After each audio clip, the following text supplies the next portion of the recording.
जय हिंद दोस्तों। आज दिन है गोरखपुर विश्वविद्यालय का हिंदी का सेकंड सेमेस्टर का ये HND 102F जिसका पेपर आईडी है 5790। अभी ये फर्स्ट शिफ्ट में एग्ज़ाम हुआ है।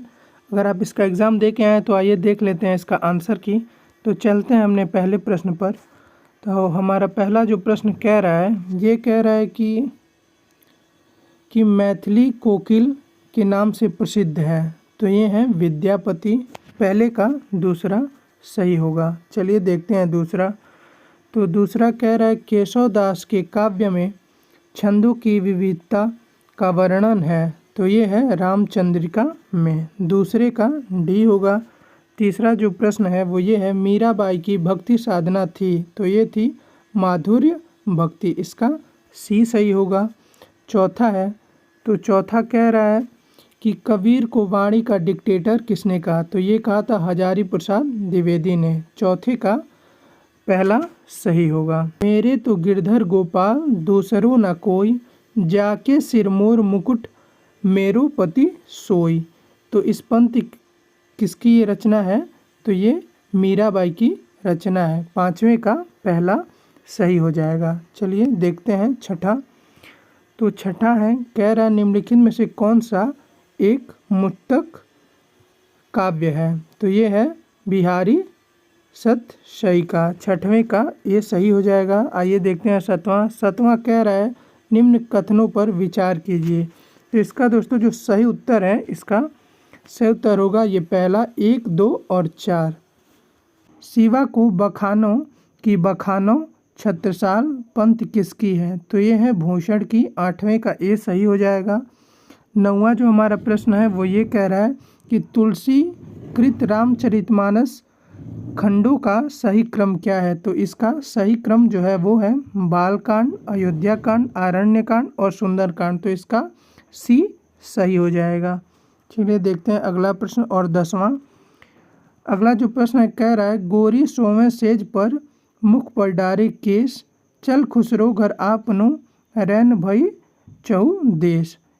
प्रस्तुत दोहे के रचनाकार कौन है। तो ये है अमीर खुसरो ने इसको लिखा है। इसका हसीबा खिलबा धरैया ध्यान, अहनिसी कथिया ब्रह्म ज्ञान। ये प्रस्तुत पंक्ति जो है ये है गोरखनाथ की। 11वें का ए सही हो जाएगा। 12वां जो हमारा प्रश्न है इसका सही उत्तर है सी केशव। काग के भाग को का कहिए, हरि हाथ सो ले गयो मक्खन रोटी। इसका जो सही उत्तर है उसका ए होगा रसखान। मध्वाचार्य किस सिद्धांत के प्रवर्तक हैं। तो ये है द्वैतवाद। इसका सही उत्तर होगा। 15वां है। 15वां कह रहा है जहांगीर जस चंद्रिका के रचनाकार हैं। तो ये हैं केशव। रामचंद्र शुक्ल ने पद्मावत के रत्नसेर और पद्मावती को किसका प्रतीक माना। तो ये माना था आत्मा और परमात्मा का। इसका सही उत्तर होगा सी। तो अगला जो हमारा है 17वां, इसको चलिए देख लेते हैं। एक थाल मोती से भरा, सबके सिर पर औधा धरा, चारों ओर वह थाली फिरे, मोती उससे एक न गिरे। तो इसका सही उत्तर जो होगा वो होगा बी अमीर खुसरो। चलिए चलते हैं अगले पे और 18वां पे। 18वां कह रहा है स्वामी अग्रदास का संबंध किस भक्ति शाखा से है। तो यह है राम भक्ति शाखा से। इसका 18वें का सी उत्तर सही होगा। 19वां है निम्नलिखित में से कौन सा अष्टचाप का कवि नहीं है। तो ये है ध्रुवदास। जहाँ तक मुझे लग रहा है ध्रुवदास ही होगा, लेकिन आप लोग देख लीजिएगा क्या होगा, इसमें थोड़ा कन्फ्यूज़न है। अगला 20वां का है। तो 20वां चलिए देखते हैं। 20वां जो कह रहा है हरिजननी मैं बालक तोरा, प्रस्तुत पंथ किसकी है। तो ये है कबीरदास की। इसका 20वें का सही उत्तर होगा सी। 21वां देखते हैं तुलसीदास का काव्य समन्वय की विराट चेष्टा है, यह कथन किसका है। तो ये हजारी प्रसाद द्विवेदी का है। पुष्टि मार्ग का जहाज कहलाते हैं, ये कहलाते हैं वल्लभाचार्य। 22वें का ये सही होगा। देसिल बना सब जन मिठा पंक्ति में देसिल बना से तात्पर्य है। तो सही उत्तर होगा सी बोलचाल की अपभ्रंश भाषा से। चलिए देखते हैं अगला 24वां। 24वां कह रहा है नाथों की संख्या कितनी मानी गई है, तो इसका सही उत्तर होगा ए 9 मानी गई है। 25वें का सही उत्तर होगा सी घनानंद। चलिए हमारा 26वां प्रश्न है, इसका सही उत्तर होगा मीराबाई। डी वाला रसखान की रचना है, तो ये इसका उत्तर होगा सी, ये प्रेम वाटिका और सुजान रसखान दोनों इन्हीं की रचना है।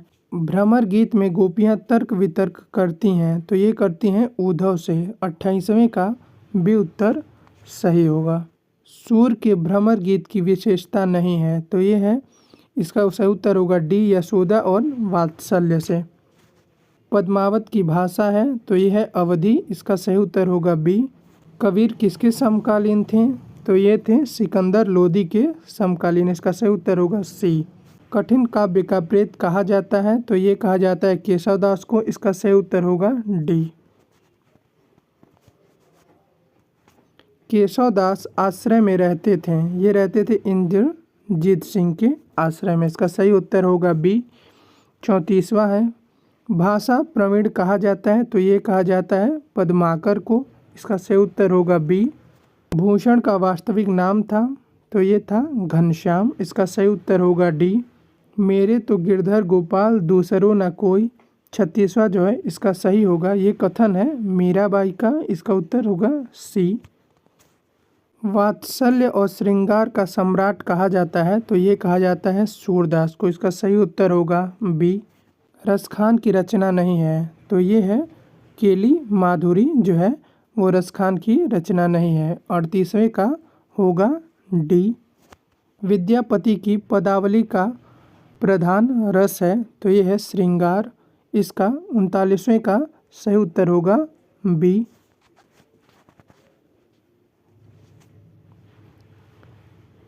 खली कबारी के रचयिता थे, तो ये थे अमीर खुसरो। 40वें का होगा सी।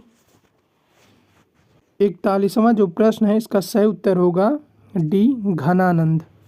तुलसीदास की भक्ति भावना है, तो ये है दास्य भाव से ये अपनी रचनाएं करते थे। गोरखनाथ की वाणियों का संकलन किया था, तो ये किए थे पीताम्बर दास, इसका सही उत्तर। सूरदास की कौन सी रचना उपालंब में श्रेष्ठ है, तो ये है भ्रमर गीत, इसका सही उत्तर होगा बी। पद्मावत की रचना की गई, तो ये की गई थी सी 1540 ईस्वी में। पद्मावत की नायिका पद्मावती राजकुमारी थी, तो ये थी सिंघल द्वीप की, इसका सही उत्तर होगा डी। घनानंद की प्रेम व्यंजना की विशेषता थी, तो ये थी, इसका सही उत्तर होगा ए, ये थी एक पक्षीय प्रेम। बीजक संकलन में कबीर की रचना संकलित की, तो ये किए थे धर्मदास ने। बहुत सारी सतसई की रचना हुई, तो ये हुई थी मुक्तक काव्य में, इसका सही उत्तर होगा बी। आखिरी हमारा 50वां प्रश्न है, सूरदास की निम्नलिखित रचना को दृष्टिकूट पदों का संग्रह कहा जाता है, तो ये कहा जाता है साहित्य लहरी को, इसका सही उत्तर होगा बी। वीडियो अगर अच्छा लगा हो तो लाइक करें, चैनल को सब्सक्राइब करें।